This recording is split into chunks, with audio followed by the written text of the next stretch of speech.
Oh, my Yes. turn? Yeah, your Yeah, turn. Yeah. again, life happens. You get up, you keep moving, and no matter what happens, you just keep going forward. You remember from last time, I have brain damage. There's lots of weird stuff that happens in my life, and you just do the best you can and keep moving forward and keep slowly improving every day, and eventually you get to where you need to be.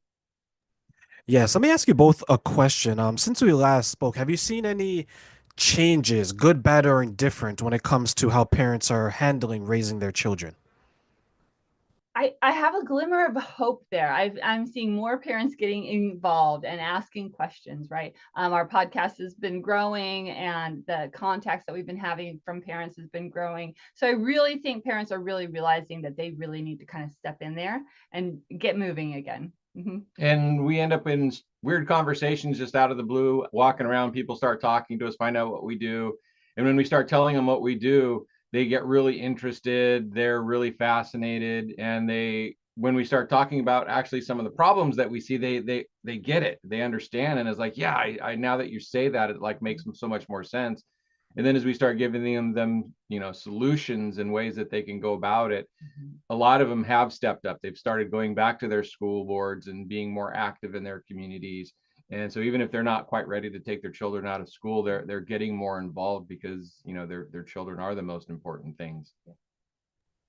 I love to hear that because I had a conversation with one of my friends, and since we last spoke, it seems like I've gone through this like epiphany where the majority of my friends now, if not all of my friends, they're all like married with children and their parents, and maybe that is like the universe telling me that I should have kids one day. I probably won't, but maybe. So one thing I like to speak to them about is two things. One, what is their view of parenting now after they have kids, before they had kids? And the second is, do they see a world where people will put the kids first instead of themselves? What do you guys think about those two perspectives when it comes to married couple with children? I Oh, can I really, go with first on this okay, one? you go first. Yeah. So before you have kids, you know everything about raising kids. And once you have kids, you realize how much you don't know. And I think one of the biggest is that people think, oh, I'm going to raise my kid to be this. But what they realize as soon as they have kids is kids come into the world with their own agenda. They come into their world with their personality. They are not blank slates. There is a lot that you can teach them. There are parts where you can grow them, but they come in as individuals, and parents do not determine how their kids are going to be. And if that were true, every parent would have great kids, right? Um, so that's one of the biggest differences between the The before before having and kids and after. after having kids. It's like, holy cow, this is a lot more to it than I thought. And what was the second part of that question? The second part. The Can you second part repeat? was, do you see a world where more and more people will put their children first so they can be better parents to them? Yeah, that is slowly growing too. Yeah. Again, our society, the way our society has been routed, directed Mm-hmm. for the last 70, 80 years, where we have to start having two-parent household incomes, where mom and dad both have to go to work, and the stresses of modern Western society kind of takes that away. And And then the push for ladies, for moms to have a job, to have a career, that's maybe even more important than being a mom.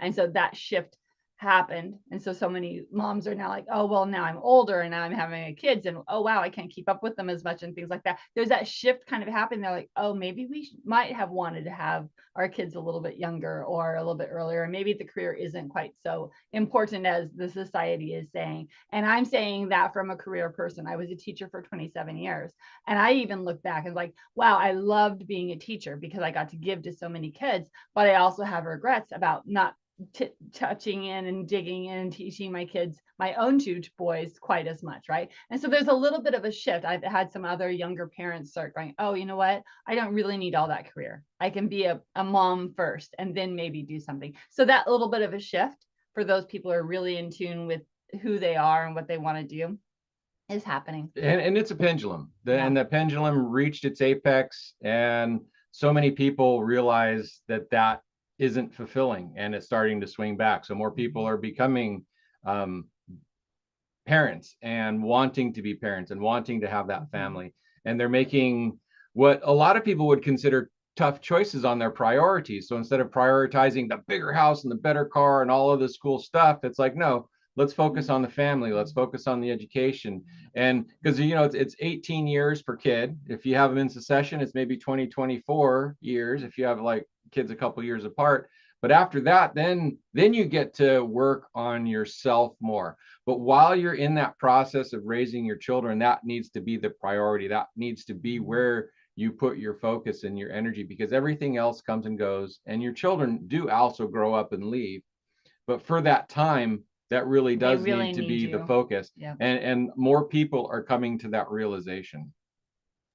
Do you think that maybe there was like a gap, or let's say, for example, a struggle with those who wanted to be parents? And to your point, Christina, and to some of the things that you mentioned, Herb, that they were told they had to have the house, have the white picket fence, have the dog, have this big career, and then have children. But then when they look up, they're like, oh my God, I'm 50. How am I going to have my first child at that? Do you think there's a shift from that? Yeah, there is.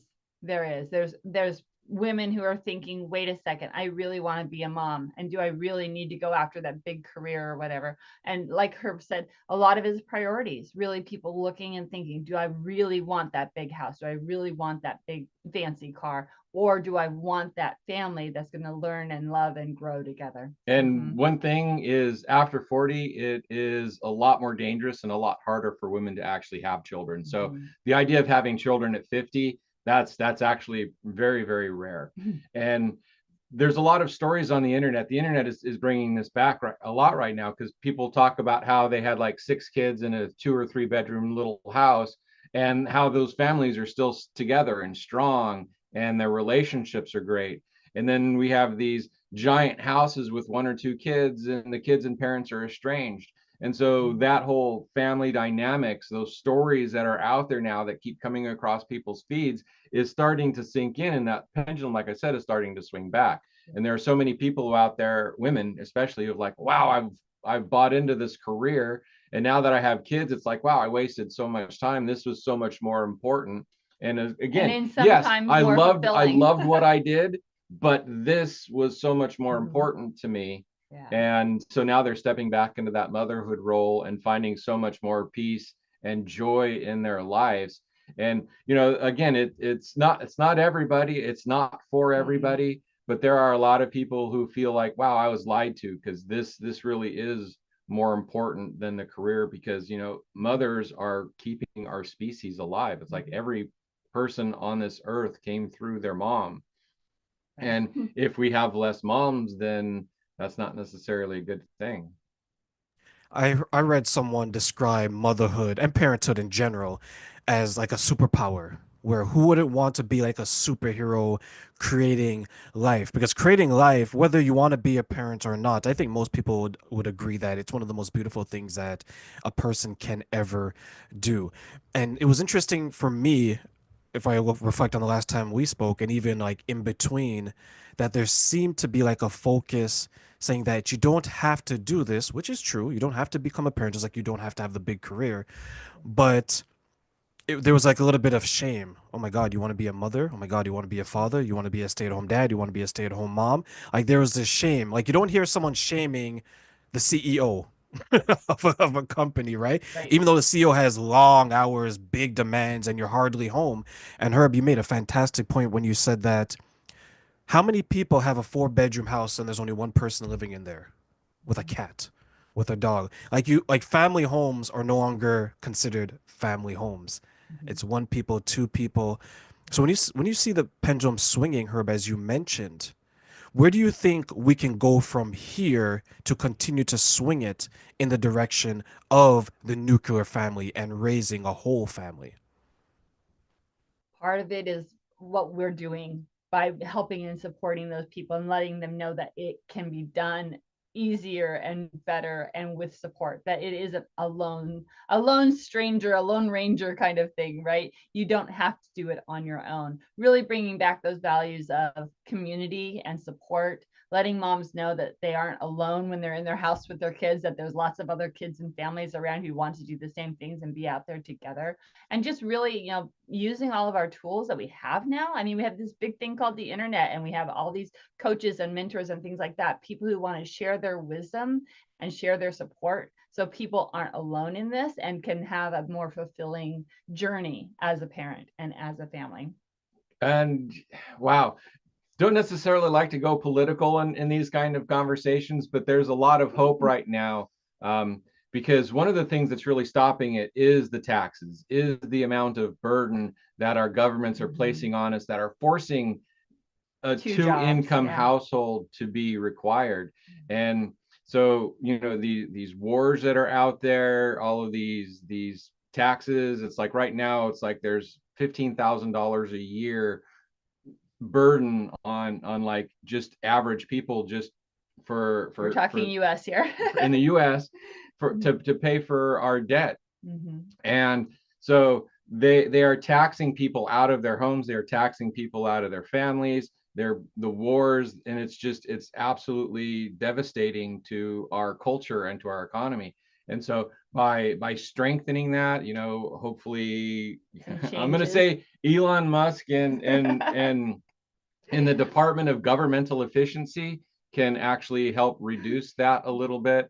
And, you know, building a strong country again, which is, again, kind of a conservative principle, and we're kind of conservative people, but giving people back their power, their individuality, their ability to control their finances will allow more families to go back to a single income kind of a way of life, and maybe allow for the mothers to stay home, or the fathers if that's the way they want to do that. But having somebody stay at home and help raising the kids, start building the generational back, so that the parents and the kids like each other, and then they'll bring the grandkids by, and then the families will start to rebuild themselves, because that nuclear family is the core of our country.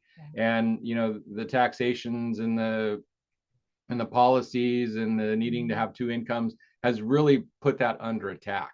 And so that coming back into focus for a lot of people is, again, part of that pendulum swinging back, and hopefully we can actually see a significant change in the next several years.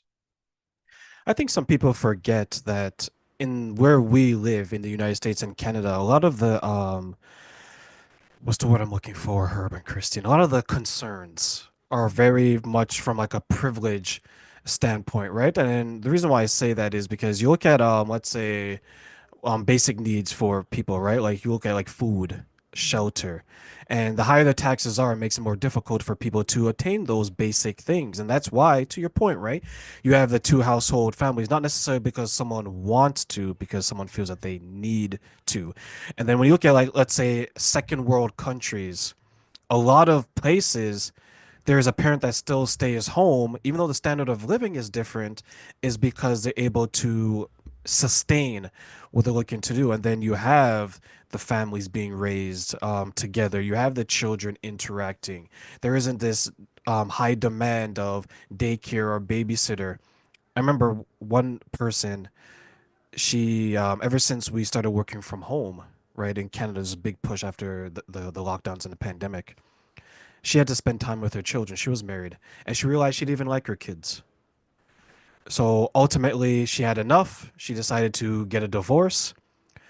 And people on the outside looking in, it was like, wow, if there wasn't the lockdown, probably still would have been married, because she didn't know what she didn't like until she was right in front of what she didn't like. And unfortunately, it was the children, because she couldn't balance everything. And I find that there's so many parents probably who are at that point where there's an imbalance to both your points, right? I feel like I have to work this job, but I want to spend time with my kids. But because I have to work this job for my kids, I'm resenting my kids. They're making me do something I don't want to do. They're making me do something that's stressful. You both work with parents and children. What are some of the stresses that you see that they're going through? If it isn't that, what else could it be? So first off, that was a really sad story that you just told. And that is something that we really try and help parents with, because so many of what we talk about is communication. It's value setting. It's coming to a common a common set of values and teaching your children those values. So if you don't like your kids, then the time to start fixing that is right now. And divorcing and running away from them is not the answer. So there are ways that you can learn to communicate with your children. You can find the common interest. And so that's something that we really promote. So again, the, oh, I don't like my kids, I'm going to leave them, that kind of hurts my heart, because it's like my kid, one of my children said, oh, I don't like you, I'm leaving, and took off. So instead of trying to work out, he stopped talking to us and he just left and doesn't talk to us anymore. And so that was really heartbreaking. And so to hear that story, that's like, oh, that hurt my heart. Yeah. But at the same time, if they're yelling, screaming all the time, that's not a good situation for the right. kids And either, that's where, right? and that's where that communication has to be fixed. getting into family coaching, making your family a priority. Yeah. So that's where, again, where finding out what is your values, and if family is your values, then getting the coaching for that, getting the communication skills for that, learning how to understand and fix those issues is so very important. And again, that's part of what we bring to our show is those kind of resources to help people figure that out. And you were going to say something too. Oh, because he was asking about the stresses, right? What we're seeing with the families and the stresses and things like that. Exactly. And so a lot of the stresses that are coming are that those parents are stuck. They're like, I don't want to go back to work. I have this cute little baby in my hands, but I know that we're either going to have to do major cuts in our budget, reduce our house size, or something else to be able to stay home with the baby, with the new child, right? The other stresses are that the societal stresses, because now sometimes there's the way that people talk, the school system, there's just different things out there that they're like, I'm not sure I really agree with that. And so then if I have my child in those situations, then I'm either going to have to unteach what they've been taught or told or shared with, right? Or explain it in a different way. So those kinds of stresses are out there. And I think one of the biggest ones that I've been listening to and finding lately is that this word busy. We're always so busy. We're on the go constantly. And there is a whole big movement out there of, hey, we didn't live like this 50 years ago, 100 years ago. What about bringing it back, scaling it back? Why do we have to be so busy? Why can't we have a more simple life? And those are the families that are really seeing the joy in being together again, scaling it back. Your kids don't have to be in 30 different sports. Right. And I'm exaggerating, yes, but that's what it seems like. They're in everything. But instead, if you bring that back and have one or two high interests that they participate in, and then bring it back to family life and family dynamics, that simpler kind of life, a lot of people are loving that idea right now. And I'm going to go again off out of the box, because you talked about the higher cost of living and some of the stresses around that. And so much of it, again, I'm going to go back to political. So the part of the high cost of food, especially in Canada, is like the carbon tax and how they're taxing the farmers so very, very much, raising the cost of food for a privilege, while I'm going to be kind of again, but while Justin Trudeau is flying around on private jets, like blowing carbon all over the place. So, you know, the average people are really taking it hard. And it's in the media, it's in the news, it's in the shows, it's in the entertainment industry. So if you can get away from the television, from the mass media, yes, and get into more niche, like our podcast, like your podcast, and actually start getting information and conversations about regular people and about life and calming your life down. And then, you know, putting people in who are actually helping get people in who are actually going to offer solutions instead of trying to scare you. And because you know, when you can't hardly afford food, then the idea of cutting carbon isn't that important. When you can't heat your house, then the idea of trying to save the planet is less important than trying to save your life. And so the priorities of the elite and the government and the rich is so much different than the vast majority of the people. And again, it's these people in this group that are starting to find the education at home, because they want to get out of that matrix. They want to bring it home. They want to have those values. And so as we bring these value conversations and people realize that, they are simplifying their life, they are bringing their families back. And it's really joyful to watch. I 100% agree. I'm not a fan of being taxed to death, and in some cases it is. There's this movie. It's a I think it's a DreamWorks. It's a child's movie. It's called The Lorax. I don't know if you guys have ever seen it. Yes. Yeah, there's a character called Mr. O'Hare who taxed them to breathe for air, right? So that's basically what it is in Canada. We're being taxed to breathe and in a lot of ways just to exist.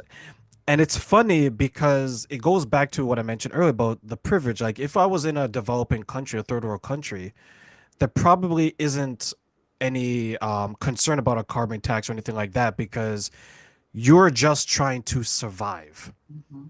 right? Which is why, like, when you do the map in general, the carbon emissions or the pollution and things like that were the highest over there because they're more worried about a roof over a head, food on the table, things like that. Over here, we have the time to think about everything else. So what do? We think about everything else, right? And one thing I also wanted to highlight when it comes to the families, I do feel really bad for the families because I look at it, if I look at myself as a single man who doesn't have any kids, because of the cost of living has gone so high and the working class has shrunk, Mhm. I I would be valued at upper middle. I'll be up valued at upper middle class, right? I don't have a Ferrari. I don't have a Lambo. I don't have any of these things, right? Where you and I, like the three of us, are around the same age, so we remember when we thought of like upper middle class, upper class, we thought rich, Oh yeah. right? We didn't think someone had a three-bedroom house and a car, right? But now that's what it is. Like the middle class is the person that's at the barista at Starbucks. We used to think that was lower middle class, but there has definitely been a shift. Do you see that struggle from a financial aspect happening with the families that you're working with where they know they have to give up something, but they just don't know what to give up because they don't want it to impact their overall family? I was thinking about that, and part of it is, the things that we used to say a normal family would have used to be a house, a car, a TV, right?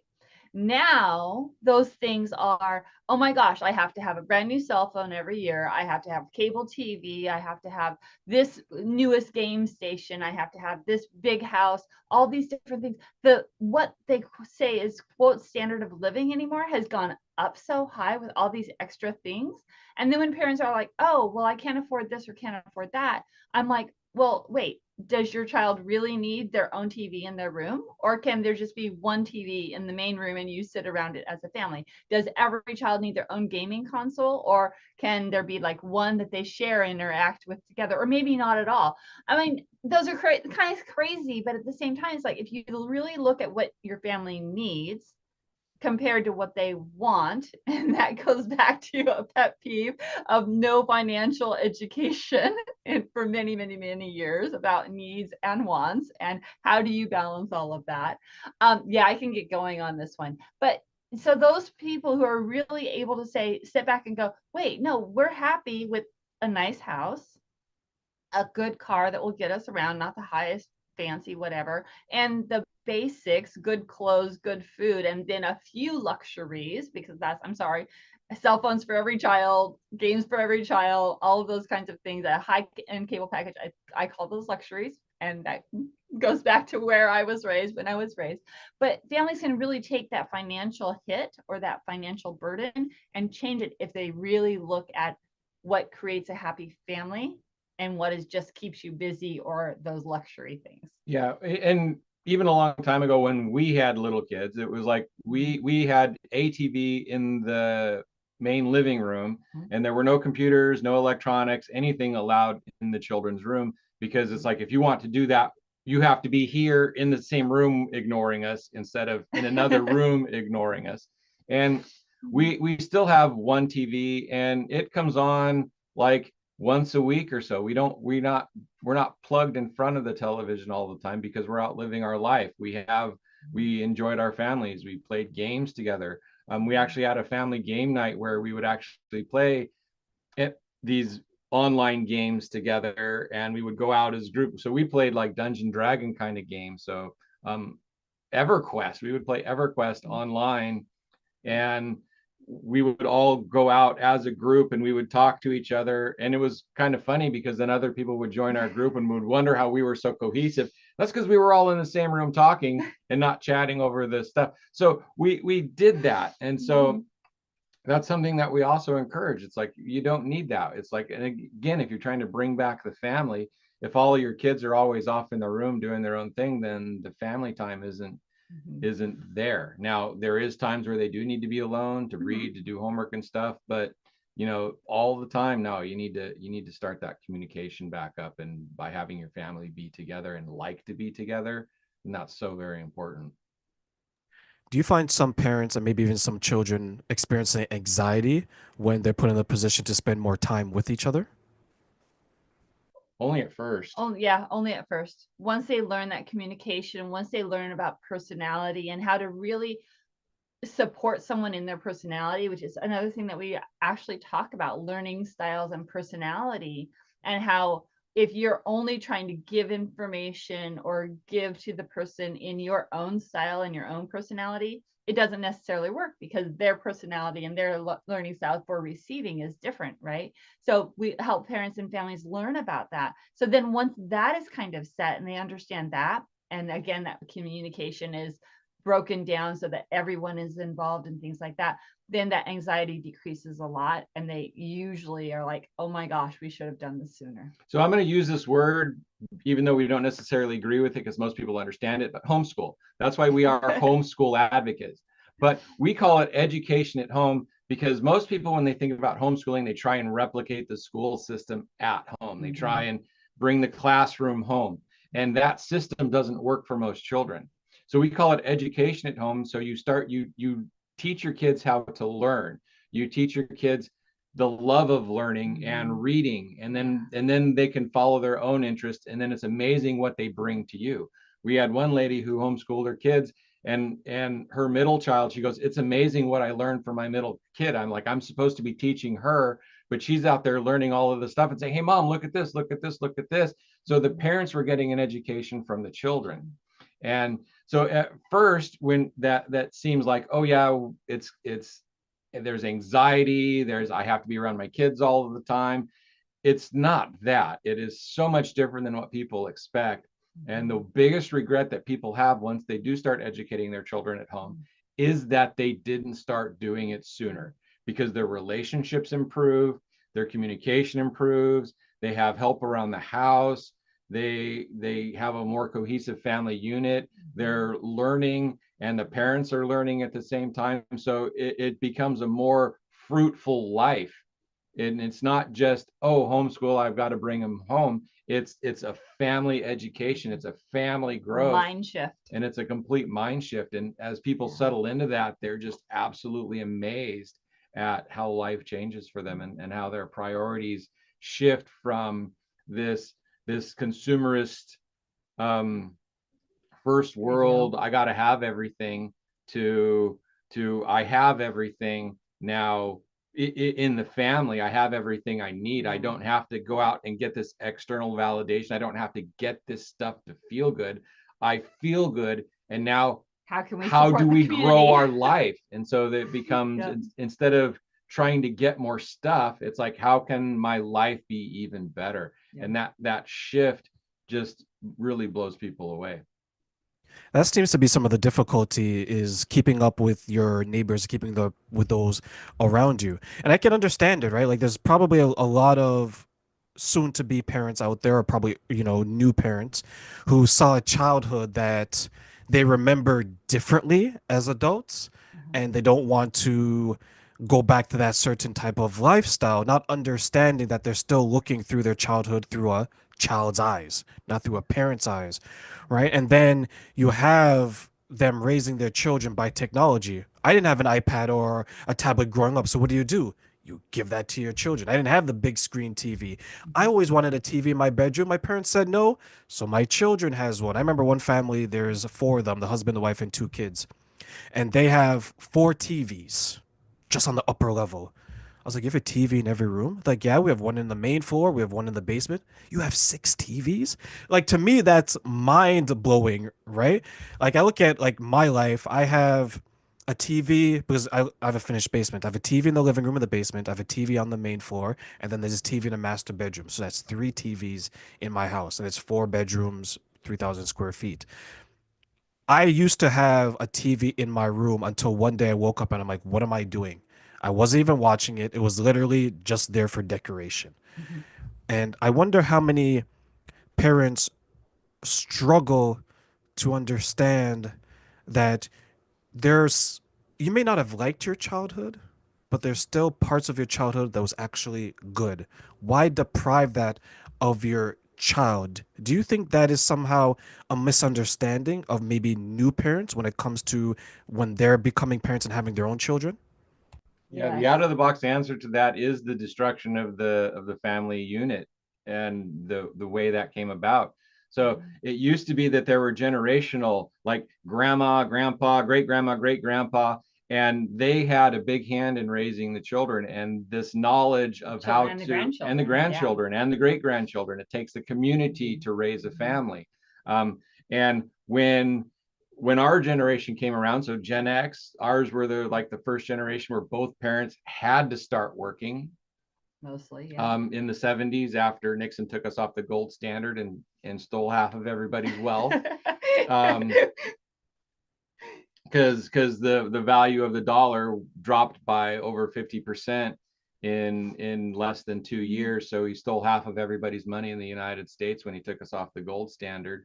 And it forced more people into the workforce. And so then the family started like coming apart, and that wisdom of you don't need a television, you need to have the family time, you need to have the family dinners with grandma and grandpa and the aunts and uncles and everybody there so that the kids can get a sense of what's right and wrong. So that whole, oh, I didn't have a television and I wanted one, so I'm going to make sure my kids have one because there's not an adult around, an adulter around, a more adult, a grandparent saying, person. a wisdom person saying, hey, no, we need to keep the family together. We need to tone that stuff down. We need to work on these other things about really creating community and creating family instead of creating first world problems. Oh, I didn't have this, so I'm going to make sure my kids do.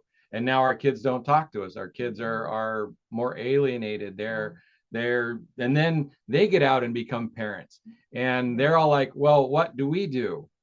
Well, I didn't like that, so I'm going to do this instead. And what I want to say there is I would really encourage, especially new parents, especially if you're not estranged from your parents or whatever, go back and ask, you didn't allow this. Can you tell me the reason why? What was the thinking? There's no sharing of that communication anymore. It's just like, oh, that was bad. Oh, well, I hated it when my parents did this. It's like, well, now as an adult, can you go back and look at that situation and then maybe ask the question, what was the reason behind it? What were they trying to protect me from? Or what were they trying to show me? What value were they trying to show me when they did that? And then when you have that adult understanding, like you were saying, instead of looking at it through your child's eyes of, oh, I didn't like that, but now an adult eye, what were they trying to teach me, or what was I supposed to learn from that? Then make a decision on whether or not you want to carry that tradition or that rule or that whatever into your parenting and your values, right? And it goes back to that communication. So many of us are not talking to people anymore. We're not really finding out. We're assuming we know the answers. And you know what they say about assuming. I won't go there. But make sure that you're talking and communicating, right? I mean, Herb mentioned that we don't have communication with one of our children right now. I wish he would come back and talk to us and ask us why. Why this? Why that? Why did it fall apart? Sorry. No, I totally understand. I grew up without my mother and my father, and I didn't have the best relationship, but I still ask those questions because there comes a point, and sometimes I look at things and I'm saying, you know what, maybe it's because of my insight, maybe because it's my training and things of that, and maybe it's similar with the both of you, where I understood that as an adult, you either can be happy or you can be right. And a lot of times once you start thinking that way, you're not going to be right because you just rather be happy. You know what? I'm not talking to my mother. I'm not talking to my father. Is it better that we all communicate? Most people probably say yes, regardless of the type of relationship you're going to have, right? But then there's some other people, they literally are that child in the sandbox. Nope. I'm not talking. No matter what, right? And Yep. it's funny to see because it's Mhm. like, okay, you're not 10, you're 20, you're 30, you're 40, you're 50. Those people on their deathbed, you know what they do? That's when everything hits them because they know that the best people to have around you is always going to be those who are supposed to be close to you, Mhm. right? And I wonder sometimes, as we are talking about how some parents, they still look through things through the child eyes, still through the adult. Many of us were told that you don't take car rides from strangers and you don't play after dark. As a child, we're probably like, why? But as an adult, we understood. But there seems to be the disconnect when it comes to material things. Like they don't see it as a through the adult eyes, similarly to they see it from a safety perspective. Why do you think there's that disconnect in how we see material things versus how we see our own safety as a child versus as an adult? I'm going to go back to that whole community aspect of it because we're Mhm. not taught that. We're not trained that. There's an old saying. It's like, or it was a funny saying. It's like, when I was a teenager, my parents, I thought my parents were dumb. And now that I have my own kids, it's like amazing. It's amazing how smart they got in the last 4 or 5 years. Um, so that sense of being separate from your parents, of not having that communication, of that, again, that disconnect. But again, we're coming back to that, and I'm that's kind of the one of the weird things about the being so heavily taxed is kids aren't able to afford to live out on their own now as much. And so now they're Well, staying with their parents longer. And sometimes even married couples end up with their parents' house. And so now they are starting to build that community back in a weird way because the of how poor our middle and lower class are getting, that it's forcing these families back together. Um, but still there's that estrangement, and it's like, no, you though these are my kids, you can't, your grandparents, you can't talk to my kids that you way. can't discipline You them. You can't can't. discipline. Yeah. So yeah, that there's still more shifts that need to be made. Mhm. um but we're getting closer, and a lot of the brain science, a lot of the new education Mhm. models are starting to address that and bring the family back. And it's slow right now, and hopefully it picks Gonna up. pick up. Hopefully it picks up. Mhm. But in popularity, because right now colleges are heavily recruiting from homeschools. And if you're a college and you see that somebody was homeschooled on your application, they are more likely to get into school right now. Why? Because they're more resilient. They know how to learn. They don't have to be handheld. Their parents don't come to the college and argue with the professors about the grades that their children are getting. That are now young adults that should be handling it. They're more responsible with their money. Can do their own laundry and cook They their can own do their own food. laundry, and they actually graduate the classes with learning. So Yep. instead of just trying to get a grade, they're in the classes trying to get more information about how to do stuff. So it's not just for grades. So that shift in how colleges are now recruiting is also filtering down to the parents as well. And so parents who want the best for their kids and their education in their colleges are saying, well, if they're going for homeschool, then maybe we should do that. So there's lots of little shifts and ways things, like I said, it's a pendulum, and it got too far, and now that it's swinging back, Yeah. hopefully we can take all of the stuff that we've learned. Without a big catastrophe, because you know what, every single one of us would be in a totally different boat if there was no electricity for a while. We would all learn some things that we didn't know. Right. And like the early homeschoolers, they were the weird kids. They were the ones who were strange. Yeah. And thank God for them, because they paved the way. Mhm. But now it's weird because the people who are in public education are the weird ones.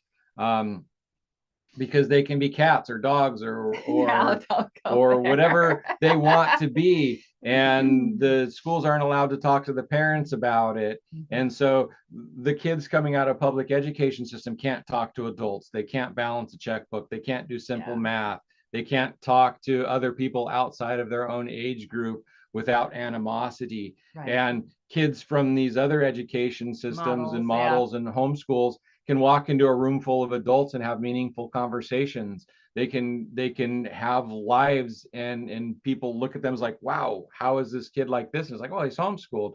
And that's sparking new thoughts in people, and it's making more people wake up to the fact that, again, our public education system really is kind of screwed up and broken right now. And it's helping people come back to a more family-centered thing, even if they're just getting involved in the public education system. Involved parents are the best thing for the best children. indicator. Yep. I went to a dinner 2 nights ago and I had that very same conversation because we were talking about the differences between, let's say, a solo parent or a single parent and both parents in the household. And everyone across the table, because they're all married with children, and they said that they all agreed that the best foundation that you can provide to a child is both parents being active in their lives. And one of the things that everyone agreed upon is that parents who do it alone, single fathers, single mothers, there's many of them that do a good job. But when it comes to the starting point, you have to have both involved because the data, the research, everything will show you that the children are better off. But then and maybe you guys have seen this, but when you go online, you would think that the best parents in the world are the single parents. Right? Like the way they tell, like, no, it's okay. You know what? You don't have to have him involved or you don't need her involved. And some people are so. I remember one person wrote that they're expecting a child. And one person wrote in the comments, "Oh, congratulations, I'm happy for you. When is the wedding?" The amount of hate this man got. Yeah. Right? Because to him, he was expecting, you're pregnant, you're getting married, right? Oh, yeah. But to everyone else, it's like, how dare you say that? Right. Right? Why And put when that came up in social the interview, construct on this person, right? yeah, it's like, how dare you do that? And when I sat back and I thought about it, I was like, oh my God, I would have thought the same thing. Thank God I don't comment on anything on social media, right? But I would have thought the same thing. Like that was just my wiring. So when you're working with the parents, how much is it that you have to retrain what they think because they spent so many years maybe being bombarded by what they see on social media, by other people who are doing things that really aren't the best for the family? Like how much work do you have to put into that aspect of it? Well, That's the hidden work. I Yeah. call that the secret of what we do, because we couch educating the children as teaching the parents how to actually go about life. So while we really work on the education at home aspect of it, so much more of it is actually teaching the parents, training the parents, getting the parents back into a heart-centered life. And as that happens, then the family grows and the education happens. So but we don't couch it like that. We don't say it out like that. Well, I do in in these shows kinds like of interviews, this. yeah. Because that really is where the magic happens, is when you start getting the parents involved. As a matter of fact, when I was meeting with a family last night, we're working on getting their child out of the public school into homeschooling, and that's going to happen soon. But when I told the parents, it's like, whenever your child isn't learning as fast as other children, and now you have all of this time, the mom was like, oh yeah, well, we're going to follow the school calendar. And I just had to look at her and go, why are you following the school calendar?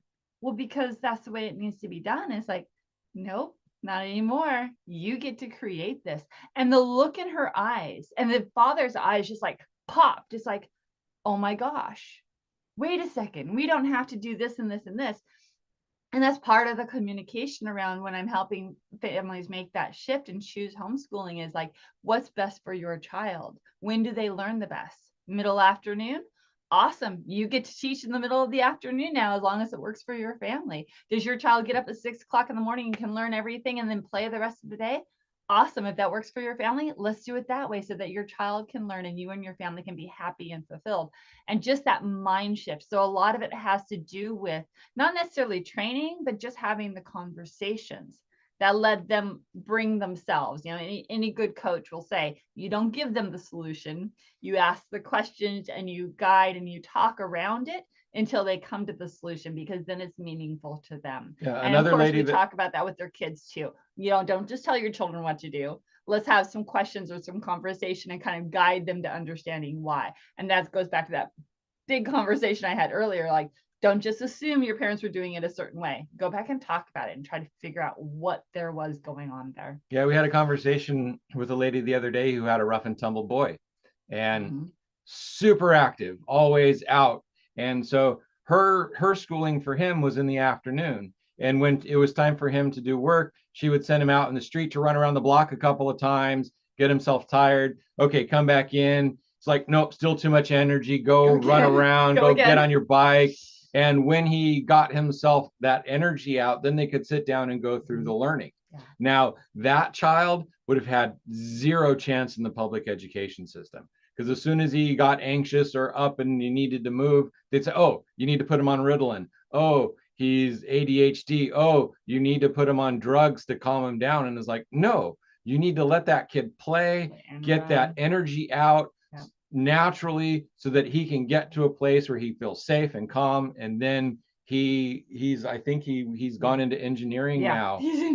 And he hated math, but now he's going into mechanical engineering and he's doing wonderful in college and he's thriving, and he's not hooked on any narcotics because people, and he knows how to get himself set up for learning. Yeah, and when they run into problems, when he like runs into a challenge, instead of like folding or collapsing, or is like, oh, I don't know how to do that, he now knows how to, oh, I have to do this, I have to get here. And he learned how to go around his issues instead of just stopping. And so, you know, that whole, you know, your kids best and how they learn.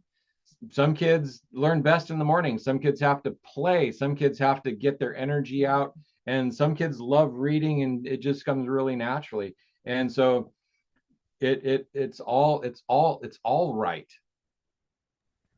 I've heard that happens to a lot of young boys in public school, where their high energy levels, their playfulness gets mistaken for that they can't focus, they can't pay attention or be still. So a lot of them get diagnosed as having ADHD or something else, and then immediately you hear so many young boys before high school being medicated, and then it impacts their learning. Is that what you're alluding to? Yeah, because Ritalin is basically an amphetamine. And so you get the kids on amphetamines, Ritalin, which is actually kind of weird because amphetamine calms children down. So they get used to being on these amphetamines. And then when they get older and they're taken off, then what do? A lot of times they'll end up out on the streets getting their drugs illegally because they can't get the prescriptions they got as a children. So a lot of these drugs that we're putting children on are turning adults into drug addicts and hooked on pharmaceuticals for the rest of their life. So if the school, that's one of the big targets is for us, is like, if a school tells your child that they need to be on drugs, say no. And if they keep insisting, get them out of that, because it is not in your best interest ever to have your children on drugs, because it becomes a lifelong problem. Instead of how do we get these children to learn, it's put them on drugs. It's like, no, that's not appropriate. And we're not saying, you know, that there isn't medication that is useful and used appropriately, right? But let's really look at other factors. And the thing is, like, the amount of electronics, the nutrition, their sleep, all of those things should absolutely be looked at first before you go to medication. So as we close, if you had 3 wishes or up to 3 wishes, what would you use those wishes to change when it came to the parents' interaction with the children and the education at home, like you both mentioned? Ooh, 3 wishes. That's a good one. Trouble with that is there's unintended consequences. So his analytical mind is already going very there. hesitant. Let's say it was positive consequences. It was only positive consequences. consequences. My first would be that parents and children learn to communicate better. Yeah. That you learn how, the old saying, treat someone how you wish you were treated. Make that golden rule. If all of us were coming from that point and knowing what's good for us and for someone else, and then being able to work together to make that happen, of course, that would be the absolute best at communication. Number 2 for me would probably be nutrition, that children learned nutrition and got healthy food, because the food in the United States is mostly dreadful. And that's where I'm going political now. My second wish is fixing the food, right? Get all those chemicals out of there, because we know there are so many unintended consequences of the things that they're putting in our foods right now. It's like, let's see if we can get that all cleaned up, so our bodies and our minds are working well, because then guess what? That communication is going to be easier. That learning is going to be easier, so much more. And 3 for me would three? be teaching people how to be human beings. Yeah. So what it is to be in this body, what it is to be human, what it is to go through this life, and why we're here. It's not to get a job, it's not to have a house. That's just kind of stuff that we do. But breathing, feeling, having relationships with people, coming back to the humanity of being here in this body, having these experiences, and go back into what that means and why we're here, and growing that. So yeah, it would be food, humanity, and communication. And for me, my number 3 teacher hat, reading. Please grant everybody the gift of reading so that they can learn and grow. They can go find that information, because even though so many things are digital now, there are still all of these great books and things that people